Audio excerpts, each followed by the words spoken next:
टपाव के 6 लड़के रात के अंधेरे में एक बोट लेकर पैसिफिक ओशियन में सैर करने के लिए निकल गए, लेकिन समुद्र की तेज लहरें उन्हें एक ऐसे आइलैंड पर ले गए जहां उनकी जिंदगी बद से बदतर होती चली गई। न तो खाने के लिए खाना था और न ही पीने के लिए पानी। इसके बावजूद उन बच्चों ने करीब 15 महीनों तक उस आइलैंड में सरवाइव किया। लेकिन कैसे इन बच्चों ने खुद को इतने दिनों तक जिंदा रखा, आइए जानते हैं दिल दहला देने वाली 6 बच्चों की एक सर्वाइवल कहानी।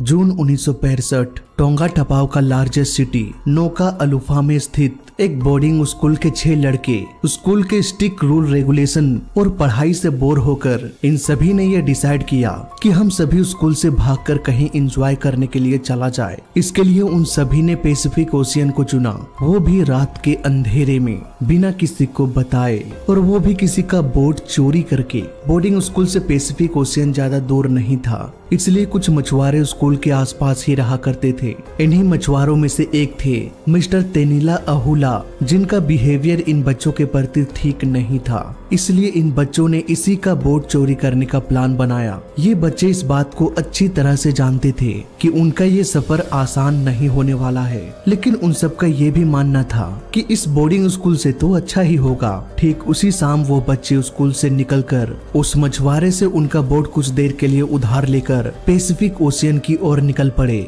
इस सफर में खाने पीने के लिए करीब 2 से 3 दर्जन केला, कुछ नारियल और एक गैस बर्नर रखा हुआ था। ये बच्चे ना तो कोई प्रोफेशनल मछुआरे थे और ना ही किसी तरह का एडवेंचर करने वाले। इन बच्चों की उम्र करीब 13 से 16 साल के बीच में ही था, इसलिए उनके पास किसी भी तरह का कोई आइडिया नहीं था कि समुद्र में क्या क्या हो सकता है और आगे उन्हें किन किन मुसीबतों का सामना करना पड़ सकता है। उन्हें तो लग रहा था कि हमारे पास पूरा समुद्र पड़ा हुआ है जहाँ से मछली पकड़कर खा सकते हैं, इसलिए वो अपने साथ ज्यादा खाने पीने का सामान नहीं लेकर गए थे। वो सारे बच्चे सफर को एंजॉय करते हुए आगे की ओर बढ़ते ही जा रहे थे। जैसे जैसे रात हो रही थी, ठीक वैसे ही बच्चों को नींद भी लग रहा था। समुद्र की ठंडी हवा में सभी बच्चे एक साथ वहीं पर सो गए। उसी रात अचानक से मौसम भी खराब होने लगी, जोरों से हवाएं चलने लगी, जिस वजह से लहरें इतनी ऊंची उठने लगी कि उनका बोट इन तेज हवाओं के साथ बहने लगा। अचानक से बोट डगमगाने की वजह से सभी की नींद खुल गई। समुद्र की ऊंची लहरों को देखकर एक बच्चा घबराकर वापस चलने को कहने लगा। वापस लौटने के लिए जैसे ही एक बच्चे ने मेन सेल को ओपन किया, ठीक वैसे ही हवाओं ने उस सेल को कई टुकड़ों में फाड़ दिया। अब सारे बच्चे बोट को कंट्रोल करने में लग गए, पर हवाओं के आगे उनकी एक भी नहीं चली और ये बोट करीब 8 दिनों तक हवाओं के दिशा की ओर बहता ही चला गया। उन्हें कुछ भी अंदाजा नहीं हो रहा था कि वो किस ओर जा रहे हैं, क्योंकि ना तो उनके पास किसी भी तरह का मैप था और ना ही डायरेक्शन का पता लगाने के लिए कोई कंपास। हवा और लहरें जहां उन्हें ले जा रही थी, बस वो सभी चुपचाप उधर ही बहते जा रहे थे। अपने साथ लाए खाने को ये लोग पहले ही खत्म कर चुके थे, यहाँ तक कि उनके पास पीने का पानी भी खत्म हो चुका था। हालांकि बारिश होने की वजह से नारियल के टुकड़ों में वो पानी को जमा करके पिया करते थे। साथ ही समुद्र से मछली भी पकड़ना चाहा, पर वो खुले हाथ से एक भी मछली नहीं पकड़ पाया। करीब 8 दिनों के सफर के बाद इन बच्चों को एक आइलैंड दिखाई दिया, और ये आइलैंड कोई और नहीं बल्कि एटा आइलैंड था, जो शहर से कोसों दूर मौजूद है। यहाँ कोई भी इंसान नहीं आना चाहता। दरअसल ये आइलैंड बेहद छोटा और बंजर आइलैंड है, जहाँ सिर्फ सूखे पेड़ पौधे और पत्थर पाए जाते हैं। इस आइलैंड को देखकर बच्चों को लगा कि अगर हमसे ये आइलैंड मिस हो गया तो फिर पता नहीं आगे दूसरा आइलैंड मिलने तक हम सब जिंदा रह पाएंगे या नहीं। इसलिए ये बच्चे जैसे तैसे अपने बोट को आइलैंड के किनारे ले जाने की कोशिश करने लगे। ये बोट किनारे एक बड़े से पत्थर से टकरा गया। ये टकराव इतनी भयानक थी कि बोट के कई टुकड़े हो गए, लेकिन टकराने से पहले सभी बच्चे समुद्र में कूद गए थे, इसलिए किसी भी बच्चों को कुछ नहीं हुआ। लेकिन अफसोस ये बोट अब चलने लायक नहीं बचा। बच्चे तैरकर आइलैंड में पहुंचकर आइलैंड के चारों ओर चक्कर लगाकर किसी को देखने की कोशिश करने लगे, पर ये आइलैंड इतना छोटा आइलैंड है कि कुछ ही घंटों में ये बच्चे आइलैंड का पूरा चक्कर लगा लगा लिया, पर उन्हें मदद की कोई भी उम्मीद नजर नहीं आया। थक हार कर सभी बच्चे उसी आइलैंड में एक बड़े से पत्थर के नीचे लेट गए। कुछ देर आराम करने के बाद सियोन और स्टेफन, जो ग्रुप में सबसे बड़े थे, उन दोनों ने ग्रुप की लीडरशिप अपने अपने कंधों पर ले लिया। इनमें से एक ने उन सबको सर्वाइवल की जानकारी देने लगे, तो वहीं दूसरा उन सभी का ध्यान रखता था। साथ ही हर दिन ये बच्चे भगवान से दुआ भी किया करते थे कि उन्हें जल्द से जल्द इस मुसीबत से बचा ले। इन दोनों ने भले ही लीडरशिप बांट लिया था, लेकिन किसी को भी सर्वाइवल के बारे में कोई खास जानकारी नहीं थी। इस ग्रुप में मात्र सियोन ही एक ऐसा लड़का था जिन्हें सर्वाइवल के बारे में थोड़ी बहुत जानकारी थी, जिसे उसने बचपन में अपने पिता से सुन रखा था। इस आइलैंड में बहुत सारे ऐसे पेड़ पौधे मौजूद थे जिन्हें काटकर वो लोग अपना शेल्टर बनाए हुए थे, खासकर रात को सोने के लिए। इस आइलैंड में बहुत सारे सी बर्ड्स आया जाया करते थे।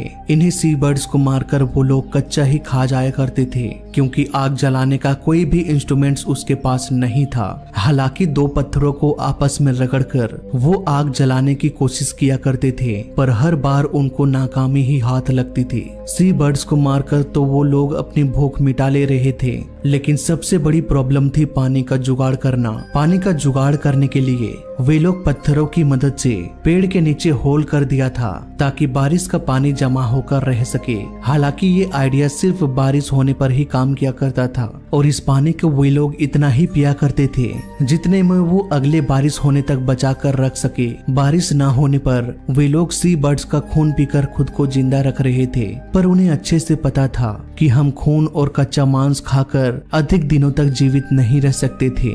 इसलिए वो लोग हर दिन आग जलाने की कोशिश किया करते थे, लेकिन हर दिन उन्हें नाकामयाबी ही नसीब होती। पर कभी भी वो लोग कोशिश करने से पीछे नहीं हटते थे, क्योंकि अगर उन्हें यहाँ सरवाइव करना है तो सबसे बड़ी जरूरत है आग की, ताकि ठंड से बचा जा सके और मांस को पका के खाया जा सके। इस ग्रुप का एक लड़का खराब बोर्ड से तार और लकड़ियों को जोड़कर एक गिटार बना लिया और टाइम पास करने के लिए उसी गिटार को बजाने लगा। इसी तरह करीब 6 महीने गुजर गए, पर अभी तक इस आइलैंड के किनारे से एक भी दूसरा बोट नहीं गुजरा था जिनसे वो मदद मांग सके। अभी तक तो सभी बच्चे ठीक थे और इस आइलैंड में सरवाइव कर पा रहे थे, और इन सब की सबसे बड़ी जो जरूरत थी वो आग थी। आग को जलाने में वो अभी तक कामयाब नहीं हो पाए थे। हालांकि आग जलाने की कोशिश वो हर रोज किया करते थे, और संयोग से एक दिन वो लोग आग जलाने में कामयाब हो गए, या फिर यूं कहें कि भगवान ने उन बच्चों की प्रार्थना सुन ली।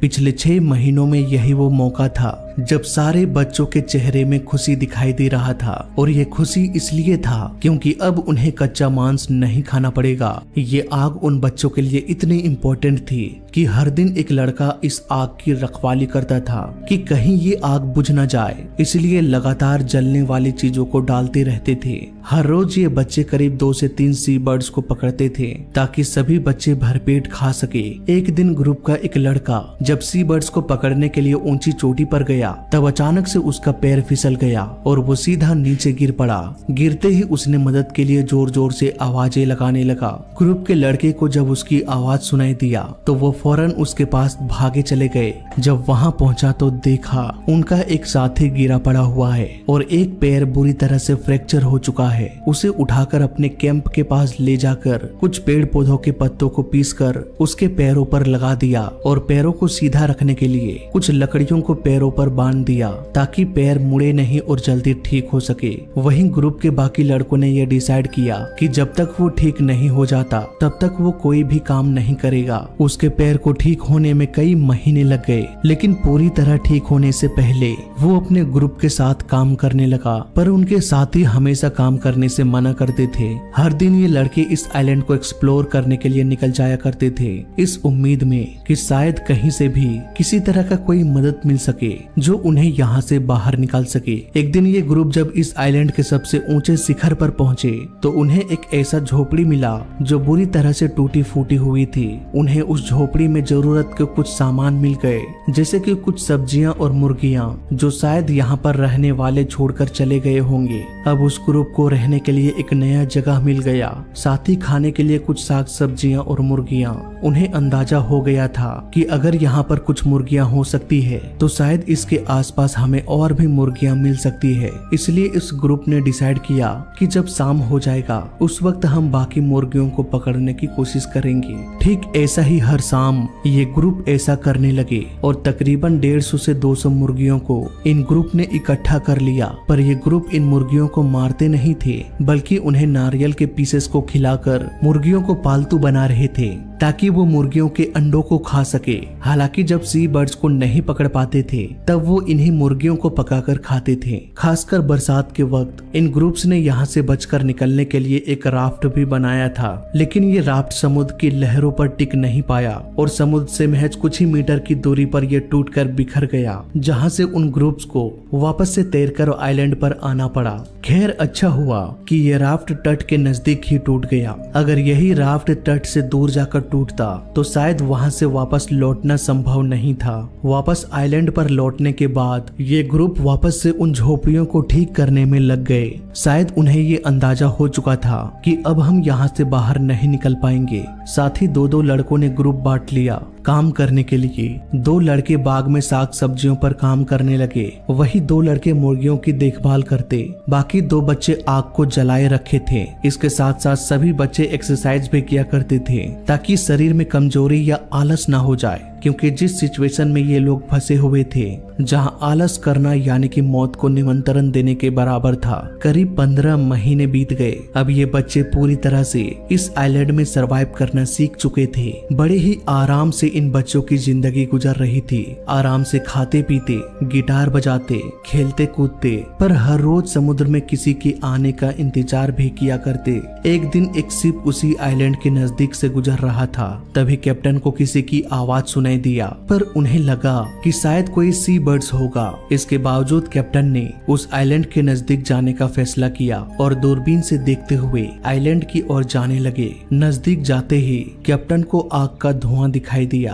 अब कैप्टन को पूरा यकीन हो चुका था कि यहाँ पर जरूर कोई न कोई इंसान मौजूद है। ये कोई पहली बार नहीं था जब कोई शिप इस आइलैंड के नजदीक से गुजर रहा था, बल्कि इन लड़कों ने 4 अलग अलग शिप को अपनी आंखों के सामने से जाते हुए देखा था, पर किसी ने भी उन लड़कों को देखा नहीं। लेकिन सौभाग्य से इस बार कैप्टन ने आग के धुएं से पता लगा लिया था कि शायद यहाँ पर कोई इंसान मौजूद है। जब कैप्टन शिप के तट पर नजदीक जा ही रहे थे कि उससे पहले सभी लड़के तैरकर शिप के पास चले गए और बड़े ही सावधानी से इंग्लिश बोलते हुए कैप्टन को बताया कि हम करीब 15 महीनों से इस आइलैंड पर फंसे हुए थे। पर कैप्टन को उसकी बातों पर विश्वास नहीं हो रहा था, क्योंकि भला कैसे कोई इंसान इस आइलैंड पर इतने महीनों तक सरवाइव कर सकता है, वो भी बिना किसी सर्वाइवल इंस्ट्रूमेंट्स के। अब कैप्टन ने एक रेडियो के जरिए टोंगा टपाओ में एक मैसेज भेजा, जहां उन्होंने मैसेज पर बताया कि मुझे 6 लड़के एटा आइलैंड पर मिला जिनके बाल काफी बड़े बड़े हैं और उनका कहना है कि वो टोंगा टपाओ के एक बोर्डिंग स्कूल से भागकर करीब 15 महीनों से इस आइलैंड पर फंसे हुए हैं। उधर लड़के आपस में एक दूसरे से बातें कर रहे थे कि अब हम आराम से घर पहुंच सकते हैं, वो भी बिना किसी प्रॉब्लम के। करीब 10 से 15 मिनट बाद रेडियो से एक आवाज सुनाई दिया। एक ऑफिसर उस कैप्टन से बात करता है और कहता है कि क्या वो लड़के सचमुच में तुम्हें मिल गए हैं? ये तो बहुत बड़ा करिश्मा हो गया, क्योंकि यहाँ टोंगा टपाओ में उन बच्चों को मरा हुआ मान लिया था, यहाँ तक कि उनका फ्यूनरल भी कर दिया गया। अगर सचमुच में वही सब लड़के हैं तो सच में ये किसी चमत्कार से कम नहीं। इसके बाद कैप्टन उन लड़कों को टोंगा टपाओ ले गए, पर अभी तक उन लड़कों की मुसीबत टली नहीं थी, क्योंकि उन लड़कों ने जिस शख्स का बोट लेकर भागा था उसने उन सभी लड़कों पर पुलिस केस कर दिया बोट चोरी करने के मामले में। इसके बाद फौरन पुलिस ने उन सभी बच्चों को जेल के अंदर डाल दिया। उस शख्स ने एक बार भी नहीं सोचा कि इतने दिनों बाद ये बच्चे वापस जिंदा लौट कर आए हैं, किन किन परिस्थितियों का सामना किया होगा। इसके बावजूद उन्होंने ऐसा किया। ये सब देखकर शिप वाले कैप्टन को बहुत बुरा लगा, और ये कैप्टन कोई और नहीं बल्कि पीटर वार्नर थे। अगर आपको पीटर मिस्टर वार्नर के बारे में नहीं पता तो ये सर ऑथर वार्नर के सबसे छोटे बेटे थे, जो कि उस समय ऑस्ट्रेलिया के सबसे पावरफुल इंसान थे। Sir author Warner electronic instruments के सक्सेसफुल बिजनेसमैन थे, इसलिए ये पीटर को भी अपनी तरह बनाना चाहते थे। लेकिन पीटर के सपने कुछ और ही थे। पीटर को हमेशा से ही समुद्र का सैर करना पसंद था और उनकी इसी पसंद की वजह से ये 6 लड़के बच पाए। सेलर द्वारा बच्चों को जेल भेजना पीटर को पूरे अंदर से ही हिला दिया, क्योंकि पीटर ने उन बच्चों को ऐसी हालत से बचाकर लाया था जहां से किसी भी इंसान के लिए सरवाइव कर पाना नामुमकिन था। इसलिए पीटर ने उन बच्चों को जेल से बाहर निकालने के लिए एक बेहतरीन तरकीब निकाला। पीटर ने उन बच्चों को लेकर उनके सर्वाइवल की डॉक्यूमेंट्री मूवी बनाना चाहा और उस मूवी से जितना भी प्रॉफिट होगा उस पैसे से सेलर के नाव के पैसे वापस कर दिए जाएंगे। इस बेहतरीन तरकीब को सेलर ने भी एक्सेप्ट कर लिया, जिसके बाद 1 साल के भीतर ही इस डॉक्यूमेंट्री मूवी को बनाकर पूरे ऑस्ट्रेलिया में रिलीज किया गया और उस मूवी का नाम रखा गया the real life Lord of the files. ये डॉक्यूमेंट्री मूवी आज भी यूट्यूब में मिल जाएगा। तो फिलहाल इस वीडियो में अभी तक के लिए बस इतना ही। जय हिंद, वंदे मातरम।